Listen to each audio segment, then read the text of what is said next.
লক্ষ টাকা বাংলাদেশে ফিরিয়ে এনে এদেশের মানুষের কল্যাণে ব্যয় করতে হবে। আওয়ামী লীগের আরেকটা রাজনীতি ছিল রাতের অন্ধকারে সংখ্যালঘু হিন্দু বৌদ্ধদের উপর কালনাগিনী হয়ে ছবল মারা আর দিনের আলোতে ওঝা হয়ে থাকতে আসা। এইভাবে নাটক করে করে বাংলাদেশটাকে সাম্প্রদায়িক সংঘাতের আখড়ায় পরিণত করেছিল শেখ হাসিনা। এখন আর সেই নাটকের কলা কুশীলভরা নাই। এই জন্য বাংলাদেশের সংখ্যালঘুরা এখন নিরাপদে, এখন নিশ্চিন্তে আছে। ইনশাআল্লাহ এদেশে এখন ইসলামের জোয়ার বইছে।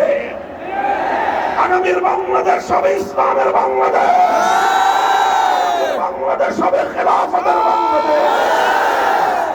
ধর্ম বর্ণ ভিন্ন মত সবার জন্য খেলাফত।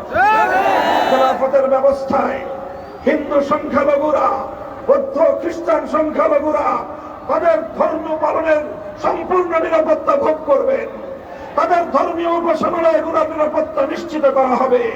সংখ্যালঘুদের বাসা বাড়ি এবং তাদের ব্যবসা প্রতিষ্ঠানগুলো নিরাপত্তা নিশ্চিত করতে হবে।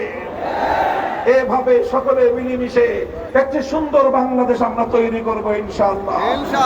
আর সেজন্য আমাদেরকে সজাগ থাকতে হবে। পতিত স্বৈরাচারী শক্তি বাংলাদেশ থেকে পালিয়ে গেছে। কোথায় গেছে? ভারত সরকার তাকে আশ্রয় দিয়েছে, যাওয়ারই কথা।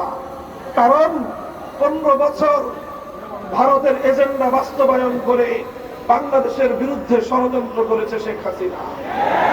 আর ভারত এদেশের মানুষের কোন আকাঙ্ক্ষাকে দুপায়ে তোলে। প্রতিটি জাতীয় নির্বাচনে তার সেবাদাসী শেখ হাসিনাকে বাংলাদেশের ক্ষমতার মসনদে বসিয়ে রাখবার জন্য এদেশের মানুষের ভোটের অধিকার নিয়ে ছিনিমিনি খেলেছে। সারা আন্তর্জাতিক বিশ্বের সামনে বাংলাদেশকে ছোট করে রাখবার সমস্ত আয়োজন ভারত করেছে।